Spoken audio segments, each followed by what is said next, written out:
that question of asking why really sent me to the highway, to travel great distances, to find practitioners who were beginning to acknowledge and address underlying sources of inflammation that were burdening the neurological and physiological systems and resulting in dysfunction. And so therefore there was a breakdown in function. That made total sense to me.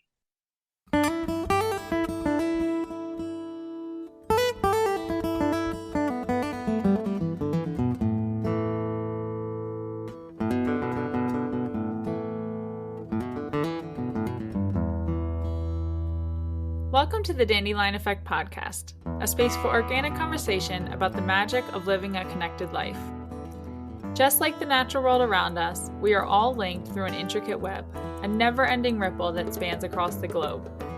Here, we explore the ideas that our guests carry through the world, remember who and what inspired them along the way, and uncover the seeds that help them blossom into their unique version of this human experience. This podcast is a production of the Feathered Pipe Foundation, whose mission is to help people find their direction through access to programs and experiences that support healing, education, community, and empowerment.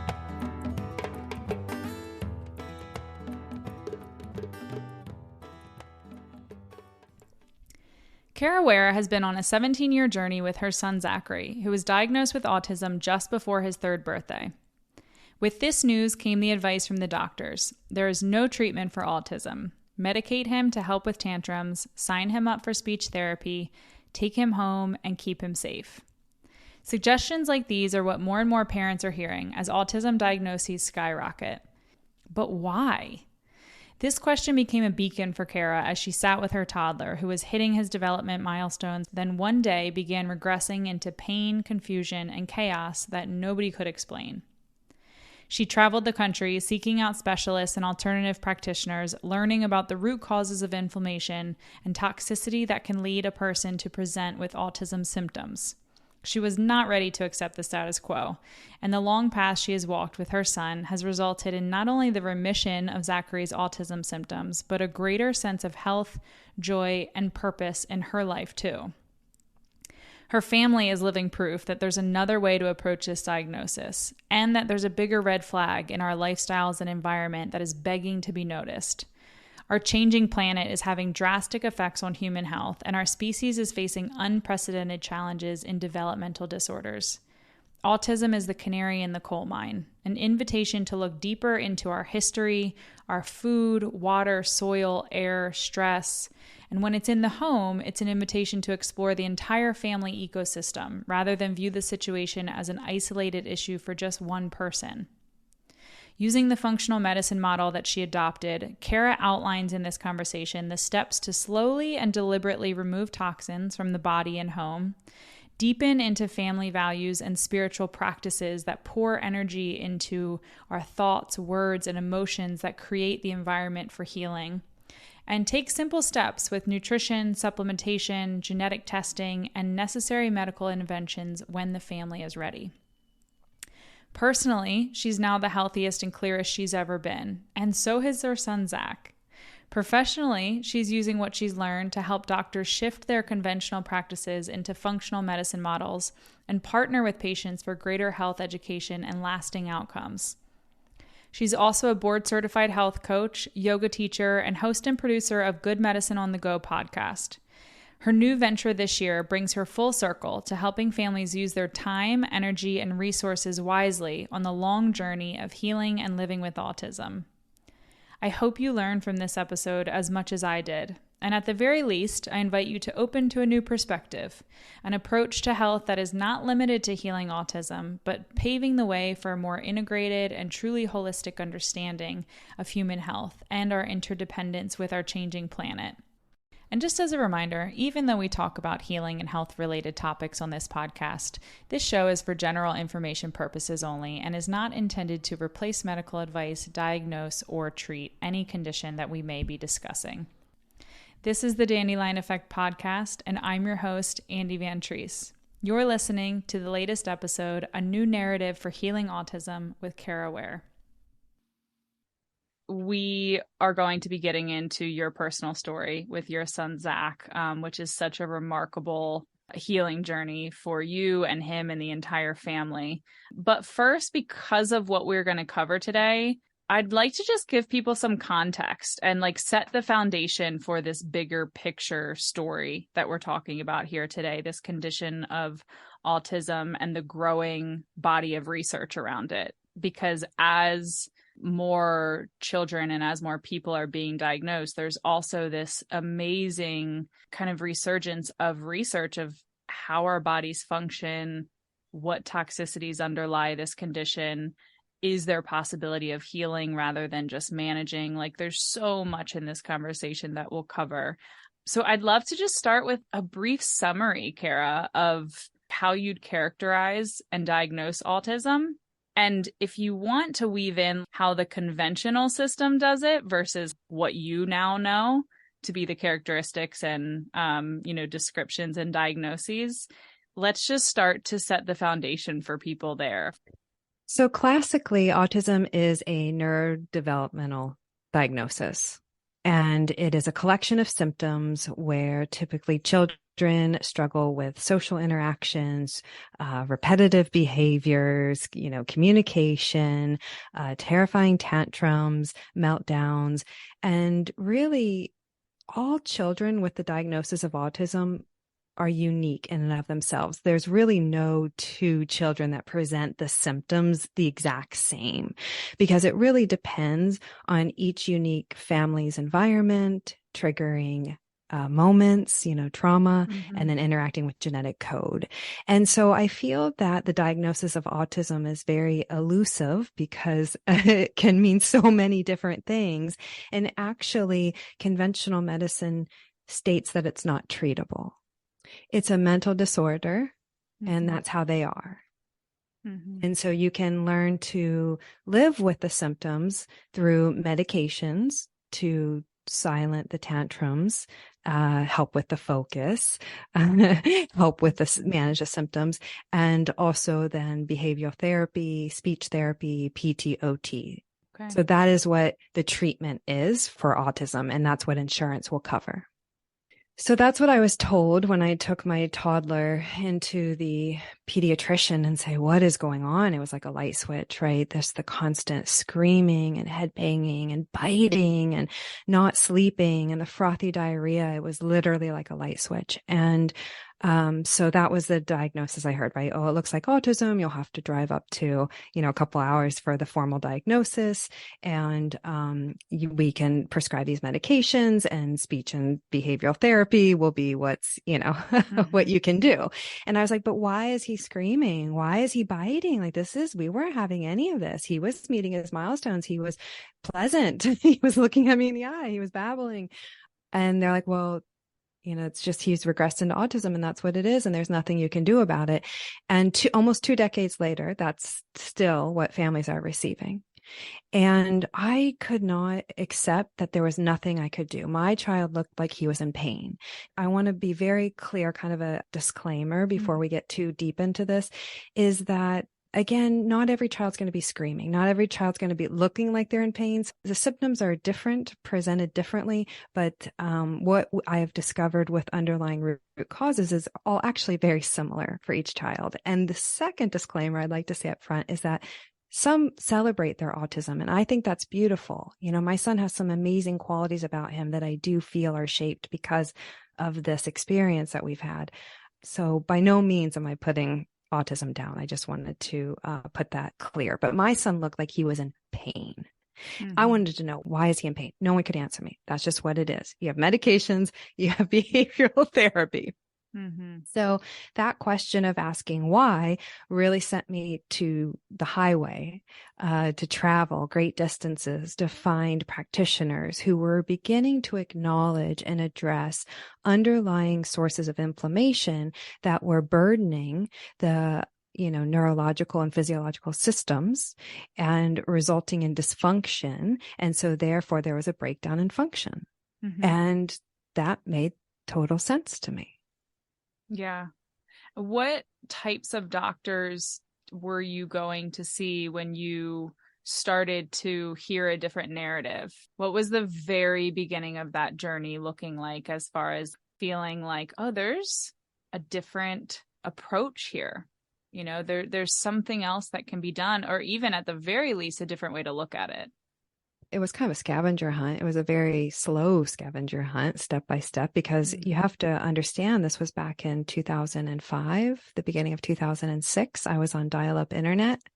I had a cell phone that was a flip phone. It didn't text message, let alone take pictures and videos.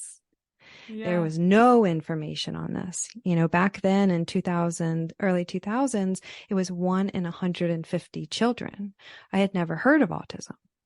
But when I started following my question of, well, why is he in pain? How can I help him feel better, at least, for goodness sakes?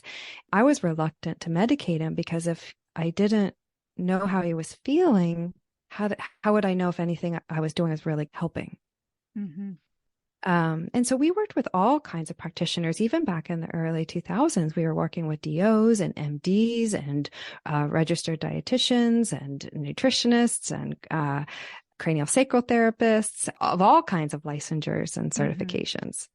Was this the first time that you had been on any kind of health journey, healing journey? Like, had you experienced anything in your own life that was building the web of those practitioners, or were you getting to know that these people were even out there just because of Zach's journey? Great question. You know, I am so thankful every day. When I was 19, I traveled across the country for the very first time. I grew up in Ohio, in a small town in Ohio, and I had never been anywhere other than Florida. And when I was 19, I traveled from coast to coast, and I camped for the very first time, and I saw mountains, and I remember seeing the Tetons for the first time and just dropping to my knees and crying. And it was as though this door opened up inside of me, and out came a spirit that I never knew, you know, a soul, like, oh my gosh. And so that instigated many years of traveling, and lived in Central America, went all through Europe and all around the United States. I was introduced to other ways of thinking and culture and meditation and yoga and herbology and foraging and, you know, whole cooking, even back in the 90s, you know, this was in 1995. And so I am so grateful. I think about this often, that I got out of my hometown so that I had a broader vision of the world and more resources that I knew existed to go out and search for, rather than just accepting the status quo. There's so much out there. And of course, like, being involved with a place like the Feathered Pipe Ranch, and having had my own healing journey with Lyme disease, like, that was the door that opened for me, having to look for other ways of doing things and getting fourth and fifth opinions, and not just taking the one opinion from just one specialist. Exactly. And I knew I did not want to learn to live with it. And so that was my differentiating line in the sand. Anything I found, I would ask myself, is this teaching me how to live with it? Or is this helping me understand what his body's asking for? What, you know, to help reduce the pain, to help him feel better so that he can behave better. So when you say that it was a light switch, it was literally like he was one child one day and one child the next day? Usually there's a triggering moment that kind of breaks the house of cards, if you will, all comes crumbling down. There's no one smoking gun with autism. It's so multifactorial. There are so many underlying reasons of why these children's bodies are so burdened and their function has been so derailed. We didn't know we were living in a moldy home at the time, for example. So that was contributing to a total body burden, right? But the triggering moment for us was I took him to a well baby child checkup, and he received his MMR shot, and the crying turned to screaming, and the screaming didn't end for a year and a half, and it only escalated. I mean, I imagine it kind of like a buildup of a lot of different toxins, a lot of different inflammation, and that was like just the tick over the capacity. That's right. It's a live virus. It's an aggressive inflammatory trigger, or partial live virus, excuse me. Okay. Let's dig in. I mean, I want to hear details of how this all unfolded with Zach. How old is he now? He's 19. He'll be 20 in I March. thought so. Okay, so yeah, It's been a 17-year journey. 17-year journey. What were the beginning steps after that, as far as you were going to different specialists? But like, can you give us just like the key components to what you began to do with Zach at home and just in your lives? After we received all that information and kind of had a name to it, and it was just so devastating. It's such a dead-end diagnosis. And, you know, we had stopped being invited to play dates. No one wants to be around it. We were incredibly isolated. And one day I was outside having a temper tantrum. I heard a message that I wanted a child, but I didn't like what I've got. And that really made me pause in the middle of my temper tantrum and realize that I had wanted a son and I needed to focus on loving him instead of being so terrified of the autism, because it was so terrifying. Mm-hmm. And so that was a clutch moment. And I encourage parents that I work with to focus in on connecting with their child, even when they look like they're in an entirely different galaxy, because they can hear you, they understand you, they actually understand us a lot better than we can understand them. And so when I started looking at him and talking to him and acknowledging him and seeing him and saying, you hurt, I know you hurt, we're going to figure this out, this is not who you are. And that is the identity that happens in chronic disease, is we kind of take on that behaviors of who we are. Mm-hmm. And his behaviors were so terrifying that many times I had to restrain him so that everybody could calm down and no one could get hurt. Mm-hmm. And while I was restraining him, I'd say, this is not who you are. We're uncovering you. You have a lot burdening your body right now. We're going to figure this out. And through me talking with him today as a 19-year-old, he is my best partner in all of this. And so I encourage, first and foremost, parents to talk with their children about everything you're doing. And I also then made it not just about him. I said to him, okay, you are teaching me and I'm listening, and we're going to do this together. We're in this together. Mm-hmm. And so everything that I learned, I did for our family. And it wasn't about him. It wasn't about the autism. It was about the love of our family, mm-hmm. and that we wanted to feel better. And so everything we did, I would communicate to him our family's beliefs and values. And I encourage parents to get really clear on that, because that's going to be your motivator for change in the deepest and darkest and most hopeless of nights. Mm-hmm. And so I would talk to him about, we're going to uncover you. This is why we're doing this. And what we first found out for Zachary was all about minerals and vitamins and deficiencies, right? So for any parents who are beginning to question and go a different route and wanting to understand the root cause of their children's illness, we always want to start with what I call foundational medicine. And I was divinely guided over the last 17 years on how to layer interventions in an intelligent sequence so that I supported his constitution first and foremost, so that his body, his constitution was strong enough for when we got to the more advanced medical interventions. And so we were doing a lot of basic supplementation. I was grinding like tablets in a mortar and pestle and opening up supplements and putting them in applesauce. And they just looked the applesauce was so thick, but I would say to them, this is our medicine. This is what's helping us feel better. When we feel better, we can have way more fun. We want to have fun. We want to go swimming. We want to, be in the mud puddles. We want to play with Thomas. I always linked everything we were doing to that. This was like the greatest thing in the world. And and we've got this because you're imprinting your child's perspective on this lifestyle approach, because we did remove all the high allergens. We did remove gluten and dairy, and then very soon after that, corn and soy. And back in 2006, there was no such thing as gluten-free. There was no such thing as gluten-free bread at the store. There was the only thing at the store was boxed rice milk in dry package, on the shelf with aluminum foil, that lines the box. Yeah. So where were you getting these ideas then, Kara, to do these things? So we had met with our first functional medicine-based practitioner.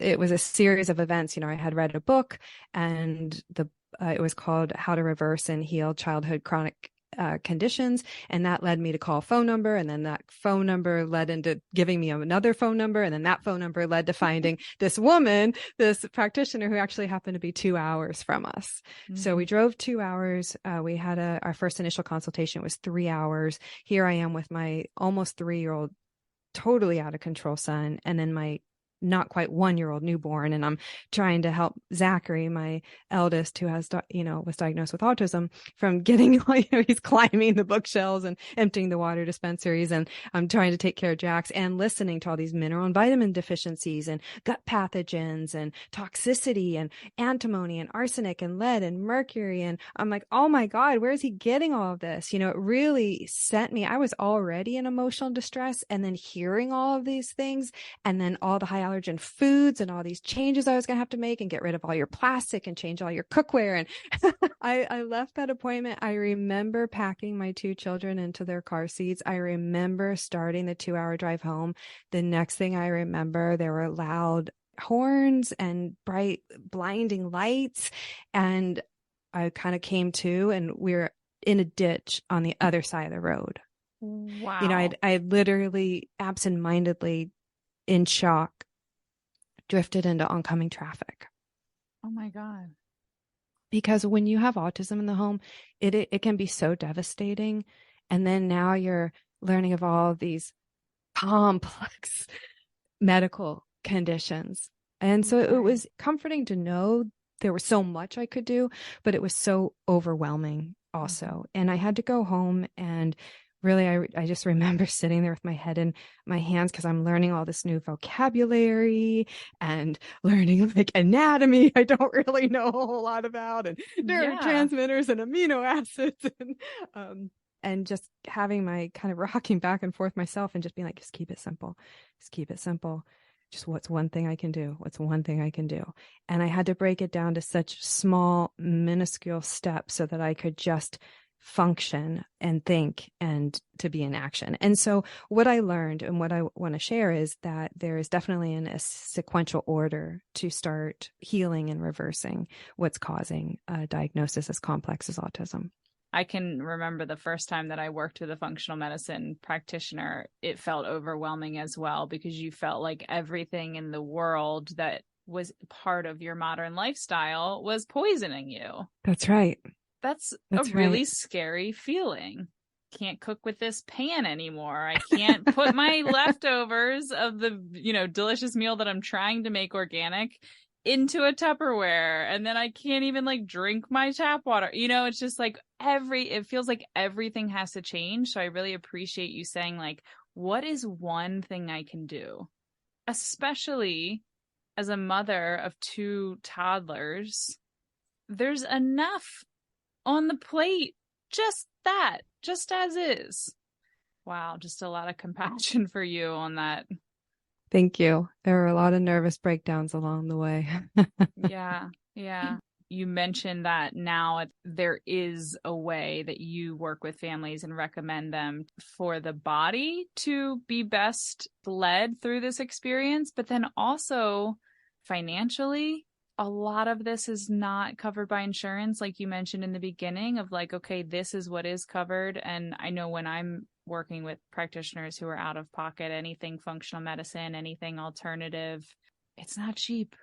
Yeah, just kind of giving you some room to share how you walked through it, and then also what you now believe to be maybe the pillars, the stepping stones, and in what order do you recommend families starting this journey?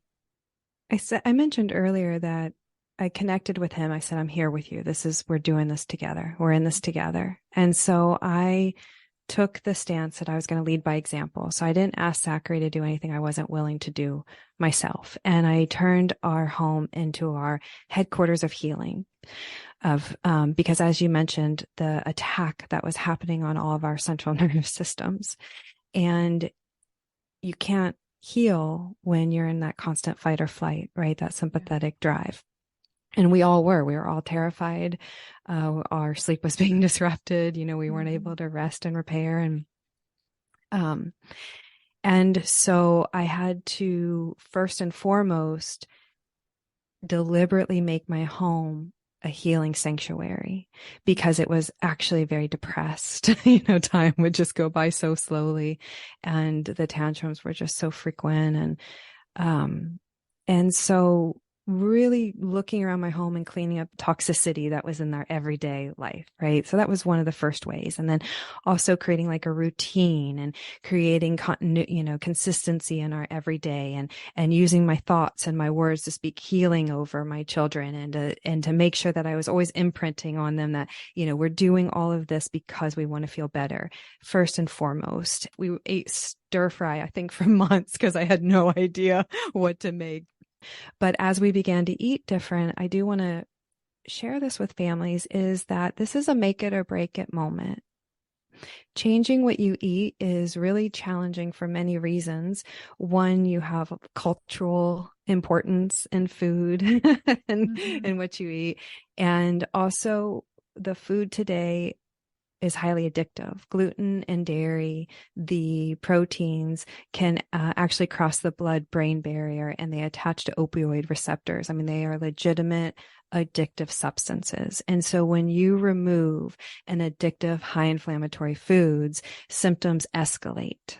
And a lot of parents get scared and they turn back prematurely because they think, they're like, no way, there's no way, it's like worse now. We're making this worse. Right. And indeed we are, because we have to sometimes make things worse before they get better. Because we're asking the body to function differently, and that's uncomfortable. And so when I removed the gluten and the dairy, he went berserk and actually didn't even eat for 2 weeks. And he was screaming and throwing plates of food at me and was an absolute tyrant. But I had a provider, a medical doctor at the time we were working with, say, this will be when you decide who's in charge. Are you in charge, or is the autism in charge? Mm-hmm. Because the autism wants to take over everything.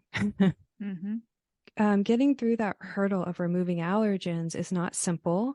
I did it cold turkey because that's my personality. That's not everybody's personality. You can definitely incrementally do this and do lateral shifts. So we work with everyone based on their current ability. And so you asked me earlier about finances. Okay. All of this is expensive. All these changes are overwhelming, right? And trying to piece all of the pieces together is like a mental jigsaw. And how are we supposed to be physically strong enough to work and do everything else we're supposed to do, and all of this in addition? Yeah. And so these are what are called ability factors. So BJ Fogg is a PhD in behavioral science, and he just recently published the book Tiny Habits, the small changes that change your life. And I love how he distilled this down, because this was how I went about doing it. Was I had to look, if something felt really hard, like, how am I going to afford all these supplements? How am I going to afford $500 an hour of a medical provider? I was a single mom I became a single mom very early on. I was a single financial provider. How am I going to do this? And so instead of just saying we can't, because I was the least likely person to ever pull this off for so many reasons, but we just look at those ability factors and how we shore them up. And finances is a big ability factor. I took a financial freedom course through Dave Ramsey. I had to learn to take the finances that I did have and deliberately direct every dollar towards what I valued the most. And what I valued the most was my family's health, so that we could have a sense of fun and freedom. I wanted that back. That's what I valued. So in functional medicine, I like to say there's really a 3-tier approach. It's financial medicine, then it's foundational medicine, where we're giving back the body those key nutrients that we're depleted in. We actually start to balance our microbiome just by supporting the body's intelligence, right? So foundational, then functional, then we can get into killing and detoxing. Yeah. And so to parents, when you're looking at this massive puzzle, is to remember to back up and look at your ability factors. And so BJ Fogg says the 5 ability factors are time, finances, physical capability, and mental creativity, mental clarity, and routine. And so if you look at any one of those chains and which one's kind of broken and shore them up, then little by little, you're going to influence your child's health because you are deliberately directing your time, you're deliberately directing your money and all of your ability to restoring their health and well-being and their development. You really, though, have to choose how far you're willing to go. A lot of parents ask me, how far do I have to go? Like, do I really have to remove all of this? Won't just like a little bit's okay here and there. And I'm going to be really honest with you. It's not. Yeah.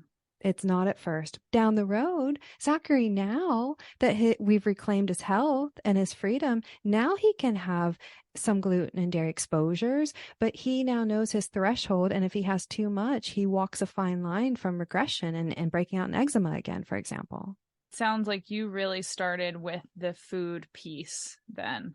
And the environment. Yeah, right? The environment, the home environment, and the nutrition and the lifestyle, and really paying attention to my thoughts and my words and directing my time and my money. Very basic building blocks. Mm-hmm. And people want to skip over the basic building blocks because it's not sexy.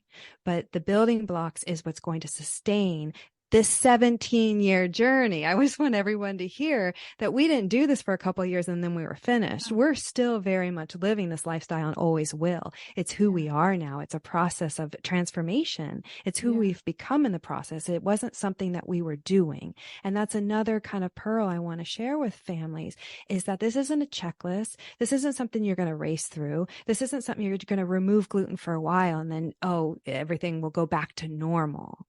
I had to learn to let go of what was normal of my life before autism came in, because I really liked my life before it came in, but it blew it all up. And that is that lesson of letting go and loving what's in front of you and moving forward together.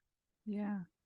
To me, there's a piece of it that is a motherly innate wisdom of like, I'm accepting what is, and at the same time holding the idea that there are ways to move forward together, that I'm going to continue to ask the questions, that I'm going to treat this as much as my own journey as the journey of my son as well. And there's not a separation between those two things. And it's not this power over, let me fix this person. So that's really interesting to me, like the being able to hold those two complexities at the same time. I imagine you to be quite a spiritual person, talking about really recognizing what your thoughts were and how that energy is being spilled over into the family, and how even just your thoughts and your energy and what you're doing is creating a physical atmosphere in the house.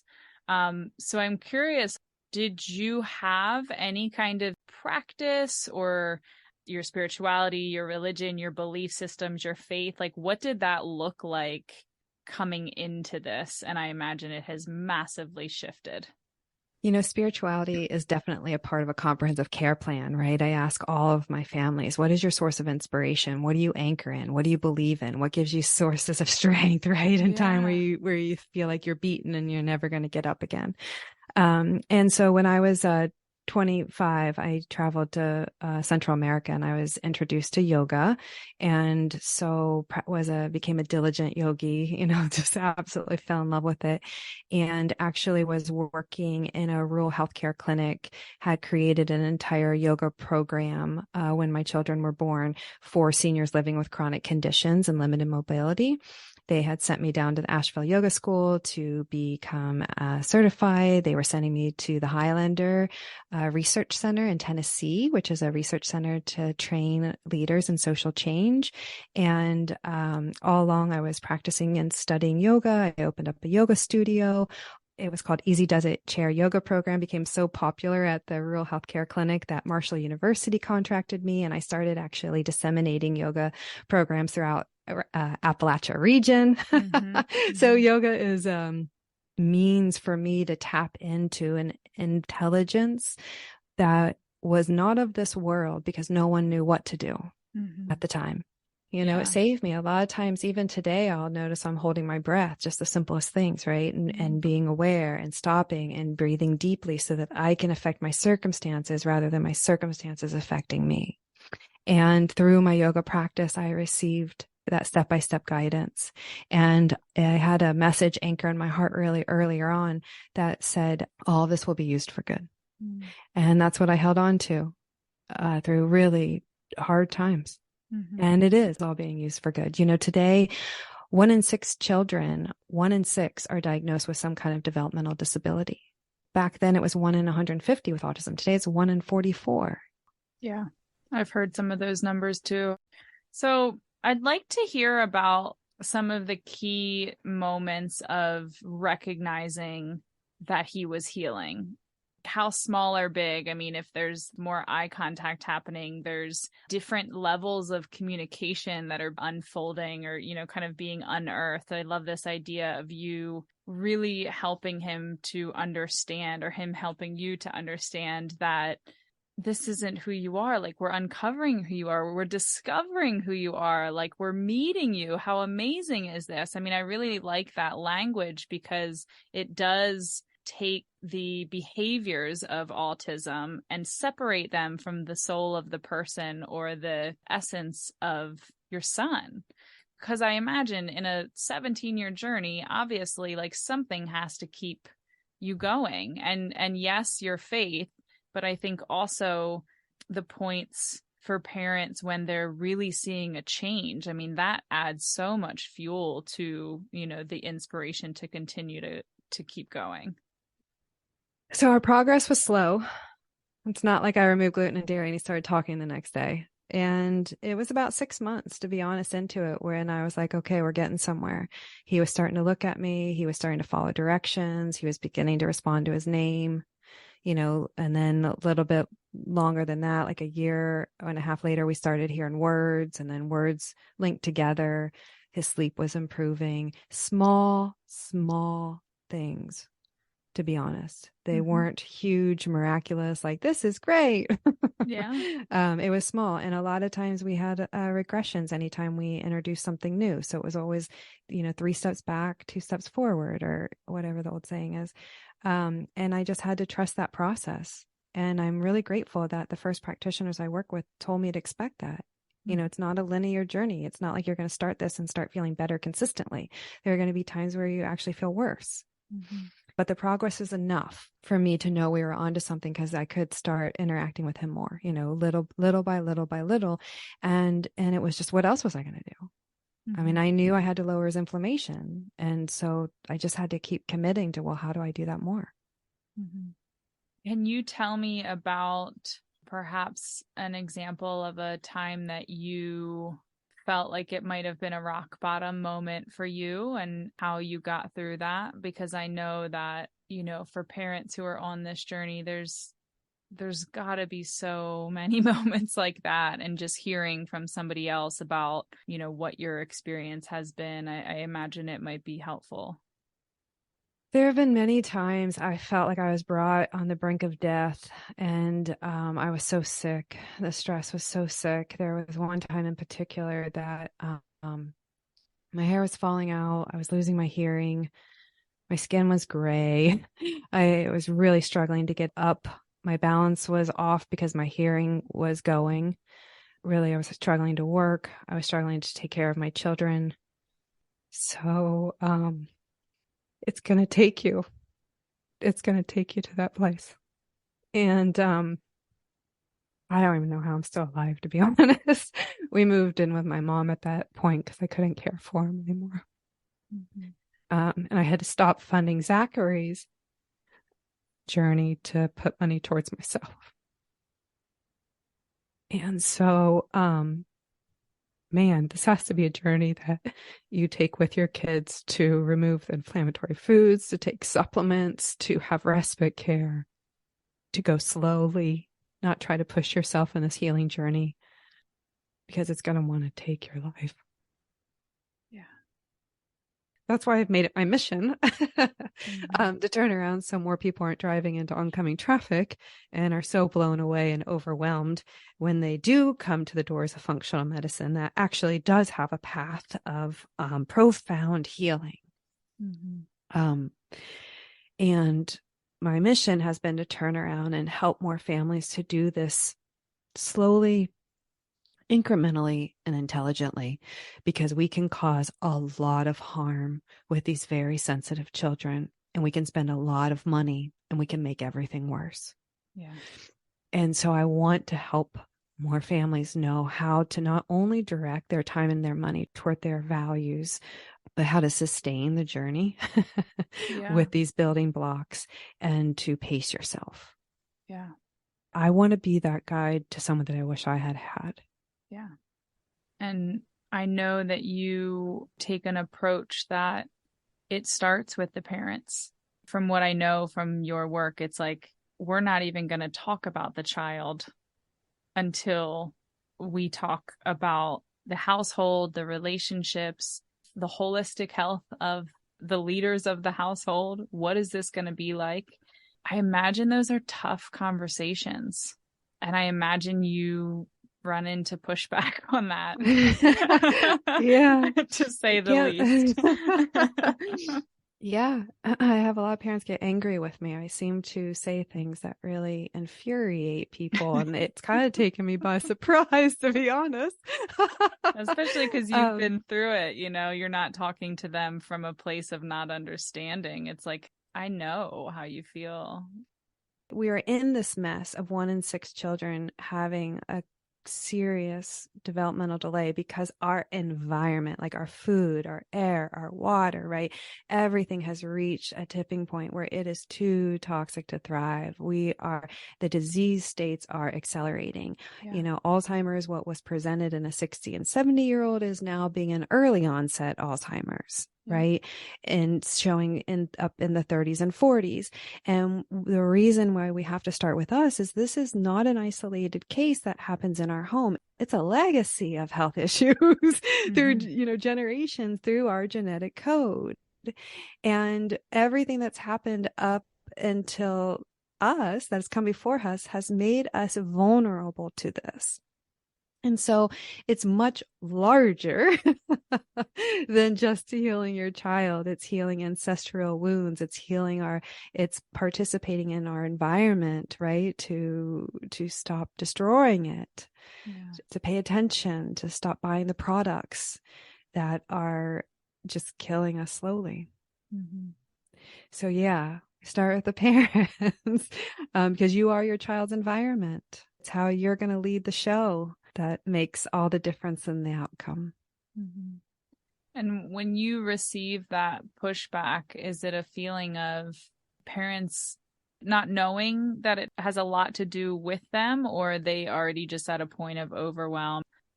We're so trained that we're sick, we need the doctor. And that's true. We definitely need medical oversight. But that is a small part of a comprehensive plan. Actually, we have the most power in our outcome when we shore up our ability factors and we change our modifiable lifestyle factors, right? We change our lifestyle and our nutrition and our hydration and our movement and our stress resilience. And so I think what I have to say is asking people to step back from where they're going. They want the doctor. They want the best for their child. And I think that is aggravating for people to feel like I'm pulling them back. And I even think of it in situations of addiction and things where like a child is in a household, maybe the child is going through like a rehab or something where their behavior is expected to change, but the parents still want to have alcohol in the home. They still want to be able to, have their exact lifestyle, but it's this kid that has to change, and it's just all on them. And that it just reminded me, because I know several families, who have gone through that scenario, and it's obviously different than autism, but it's the same idea of like, this is a symbiotic environment ecosystem. And if one is going to change, the whole has to, and they all impacting each other. Really well said.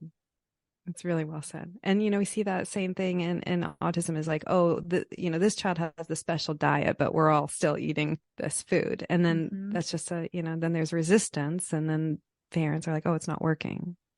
Well, and I think about that just from a bigger picture perspective, the idea of the ecosystem and the idea of what you just touched on as far as like, that's why we're here with these statistics. think I was reading in one of your blog posts of like autism is the sign of our times, and it's the canary in the coal mine. This isn't just popping up out of nowhere for no reason, just as fertility issues aren't popping up out of nowhere for no reason. It's a wake-up call in a lot of ways, and seeing it as that guidance, as that gift, and working through it. I certainly have a lot of hope, like coming out of different podcasts that I'm listening to and educators and doctors that I've kind of latched onto for information that I just find fascinating when people can give us that 30,000 foot view of the history of how we got here.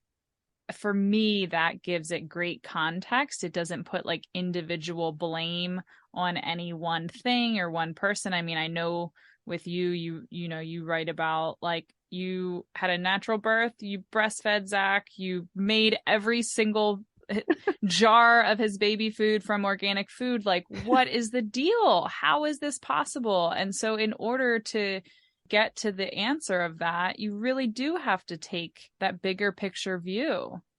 What's going on with me? What was going on with my mom? What was going on with her mother?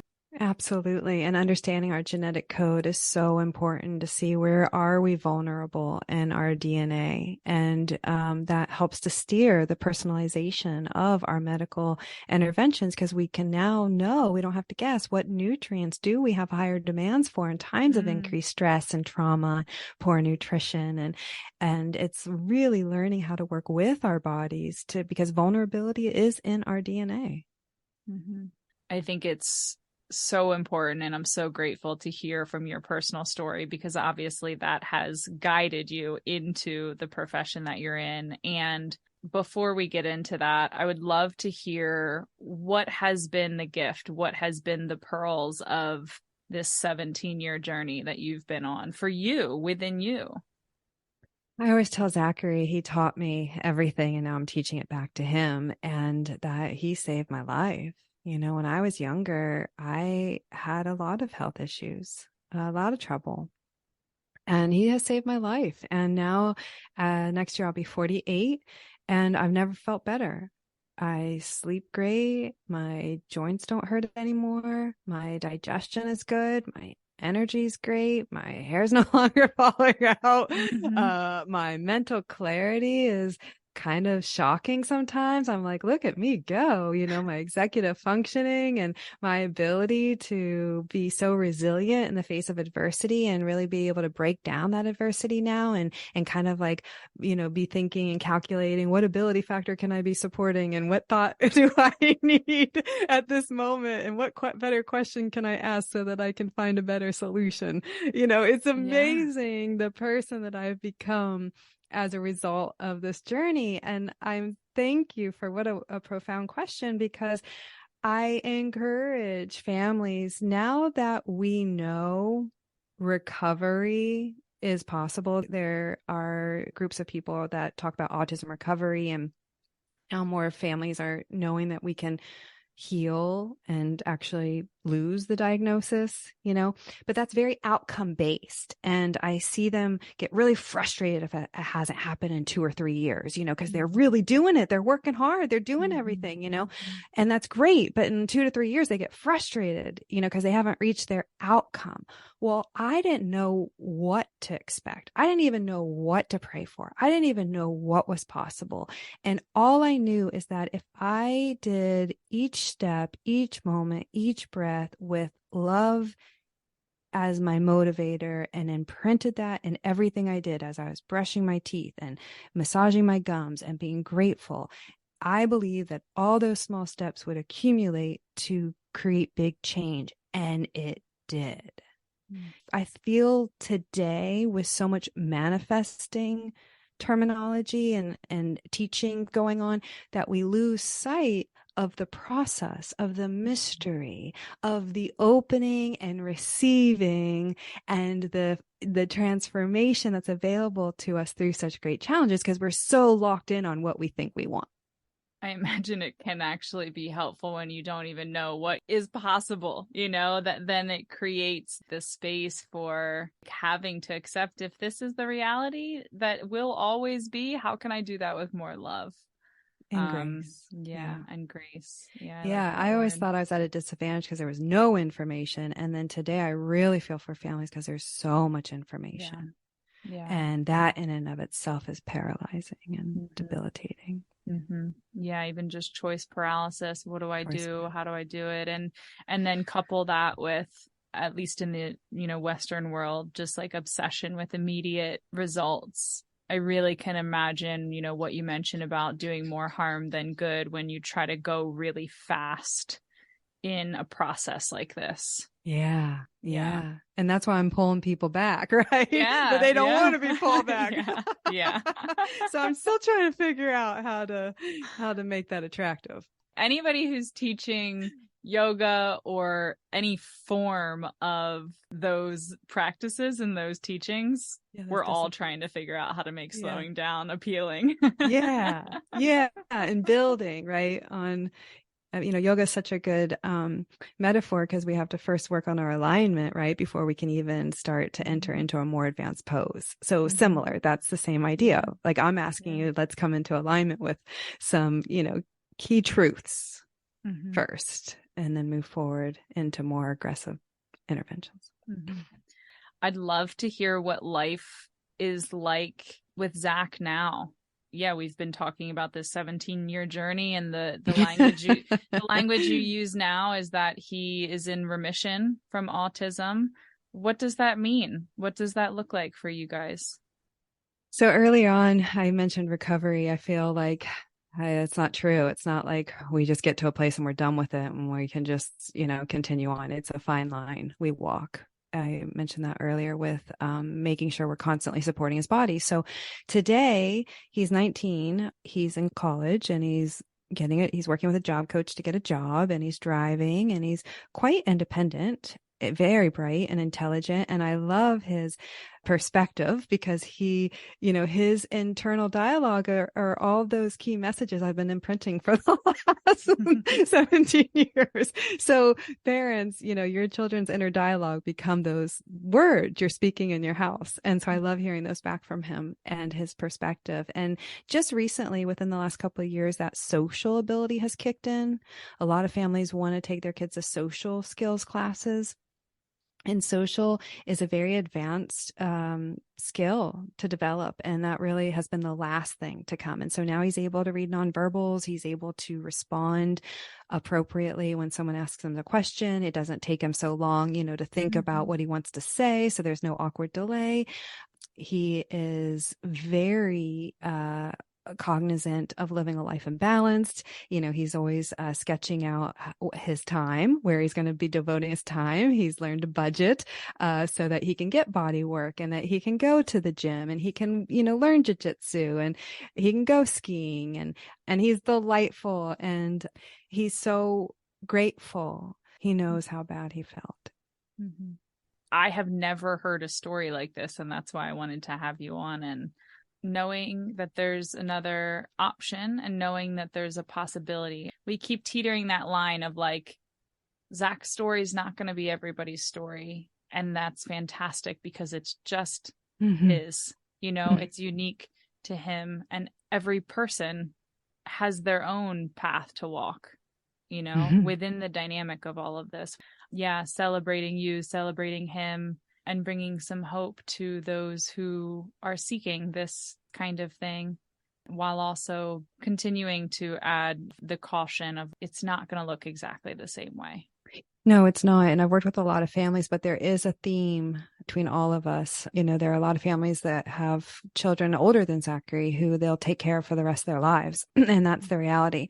But the main central theme is that they enjoy their children. Their behaviors are not so disruptive, terrifying any longer. And that's really, as a parent, what we want is to be able to enjoy our time and our family. Yeah. I'd love to hear about what you're focusing on work-wise and how all of this has come very full circle for you, and and how your experiences have uniquely suited you for exactly what you are doing today. I mean, I know when we talked before, you were consulting with doctors and helping them transition their practices into more functional approaches. But there was also a piece of what I was hearing you say about wanting to get back to working with families. So just want to open up the space for you to share with us how this has guided your professional life and where you are today, what you're focusing on. When I decided to open a multidisciplinary autism clinic, and my career has taken me so far from working with autism, as you mentioned, working with doctors and creating functional medicine practices and really having the foundation medicine up front in those functional medicine practices so that when they do work with the doctor certified in functional medicine, the return on investment it's impressive because we did go slow to go fast. Finally, circling back around to doing exactly what I started out to do, which was work in a multidisciplinary clinic. And so I'm joining forces with a pediatrician, Dr. Paula Krupstadt. They are based out of Shenandoah, Texas, Hope for Healing. And she has a pediatric practice that's specializing in the developmental delays and a collaborative care team.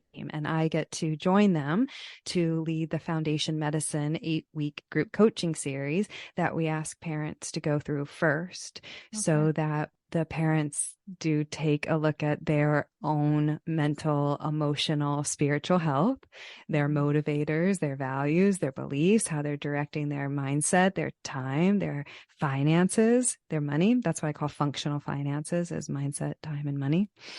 We do all the things that aren't, super sexy, but it is what establishes a strong foundation for the functional medicine path to be successful. And we know this. And that's why Dr. K and I have partnered together, because after 7 years of being in a functional medicine practice, she knows she needs the families to more assume autonomy over the lifestyle changes before her medical piece can be really, really successful. So we want to use people's time and money wisely. We want to guide them through this journey in an intelligent sequence to layer interventions to work together in combination in a well-paced manner. And so much change can happen in 1 year. But we need at least a year to really work together to be able to look back and be like, wow, okay, we're really seeing some progress. Because as I mentioned earlier, it's slow. It's a slow progress. And a lot of times we actually go backwards to go forwards. Yeah. What are your favorite parts of this professional piece? What really lights you up? I feel lit up with working with parents on this path of transformation, because in the very early years, it was very isolating. Like I mentioned, we weren't invited to play dates. We didn't go out. I stopped going out to my grocery store because we had, made so many fits that I was just done with going out in public. And it's very isolating. And that breeds disease, and we need each other. We need a community. We need support. We need to know we're not in this alone. And offering the group coaching series up front is first and foremost creating a community so that you have strength in numbers and that you have a tribe who sees you and knows what you're going through. No one knows what you're going through unless you've lived with this diagnosis. I've continued coaching parents for 10 years, even though I was business coaching primarily.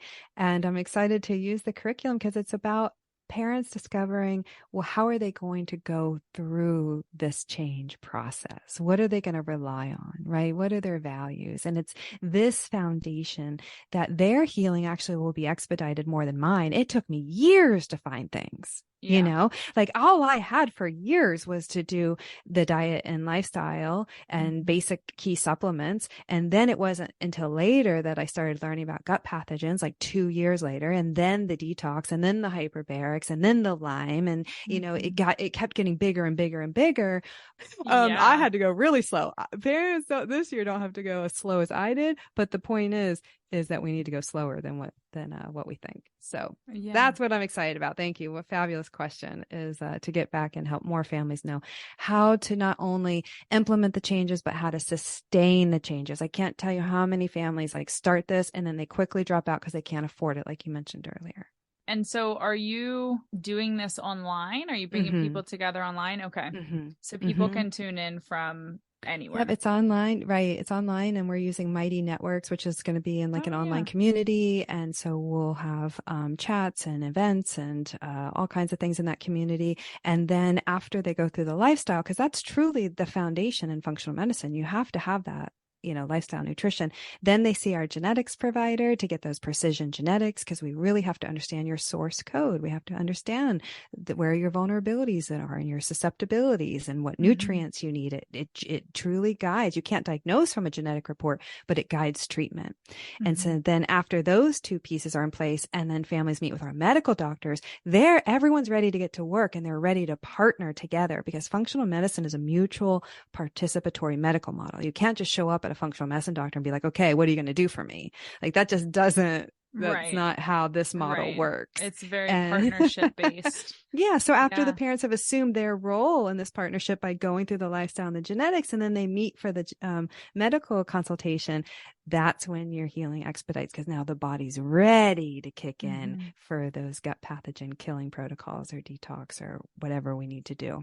It's an exciting time where we're merging to blend our unique skill sets to be able to open up care across state lines, for one, and to help more people, and to do this right, to do this so it's solid. We're standing on solid ground.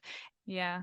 We're starting with 2 cohorts in January, and then opening up more as we train more health coaches. And this is truly the wave of the future in functional medicine, is doing more health coaching up front with parents. Health coaching is a pretty new career, but it's deeply rooted in science.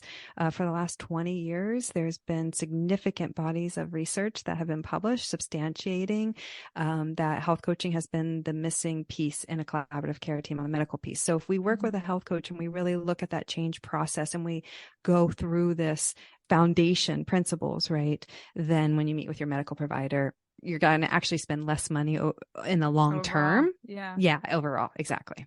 Yeah.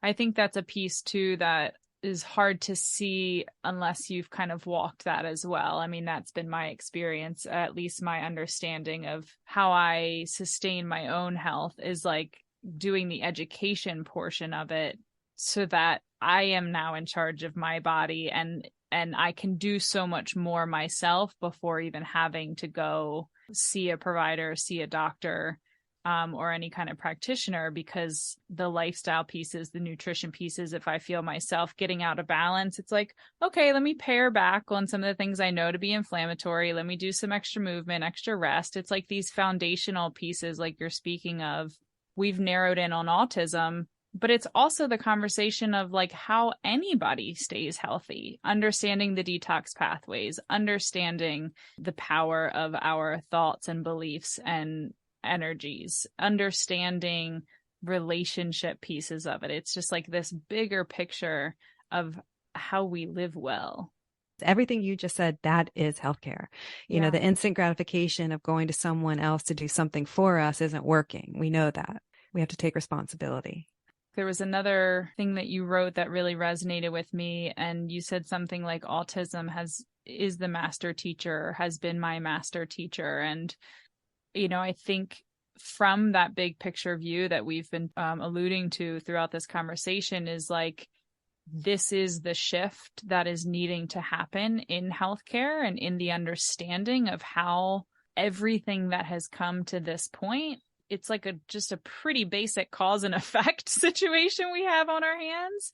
And how incredible that if we're really looking at the development and at the diagnoses and the diseases that are presenting themselves today, the rising up of these numbers across all categories, across all chronic illness and disease, if we're really paying attention, that will lead to the shift that is asking to happen. Yes. It's an exciting time. It really is. Yeah. It truly is. And it's no longer a mystery anymore. Like, we know what's going on. We understand the source of inflammation. Like, the advancements in medicine in the past 2 decades have been phenomenal. And there's just more and more evidence-based, supporting this medical model, the systems biology medical model that we call functional medicine. Yeah.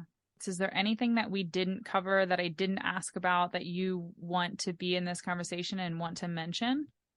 Thank you. There's one parting thought is that I was in denial for a long time. I don't know how, looking back, I have no idea. We wasted a lot of time. Like, oh, he's just a wild boy growing up in the woods. Oh, we just had a baby brother, with the escalated behaviors. And then I was mad at him for a long time. And then I found out what was going on, and I was horrified, and I was upset with myself for being mad at him. And then I learned how all my toxicity dumped on him, his developing fetus. And then I was like, oh, great, I did this to him. And there's a lot of blame that happens when parents start learning about all this. I was so devastated and upset with myself. And then I realized, well, hey, wait, if I gave him my medals and I set him up for this, predisposition, and I was a part of this toxicity, well, then who's contaminating me? And that's when I started getting that 30,000 foot view of just how, all of the crazy things that are going on in our food, air, and water, and just our environment's a pressure cooker. And so I encourage you to forgive yourself for anything and all things, and to know and encourage yourself that you have the ability to help them feel better. You absolutely do. So have comfort in that, because you're going to have to find a confidence in you that you've never known before, because you'll have to stand up by yourself, even when no one's, standing around you for what you believe in. And so that's one last thing I wanted to say, is that it's not your fault, and it's actually going to work towards your benefit if you let it. Mm-hmm. Thanks for adding that piece. So our tagline of the podcast is the magic of living a connected life. I'm curious for you, what is it that currently allows you to live a connected life, or what does it mean to you to live a connected life? Partnerships. Everything's about creating therapeutic partnerships with your children, partnerships with your colleagues, your all of those people you interact with, your education team, right? We're partnering together and looking at what we can do rather than focusing on the lack of resources, right? Looking at what can we do, so we shift out of that lack of scarcity and we combine our efforts. And in that partnership, I feel connection is reciprocity, the role of reciprocity, of how can we benefit one another, right? How can everyone benefit as a result? And so living a connected life to me is cultivating partnerships and relationship of reciprocity.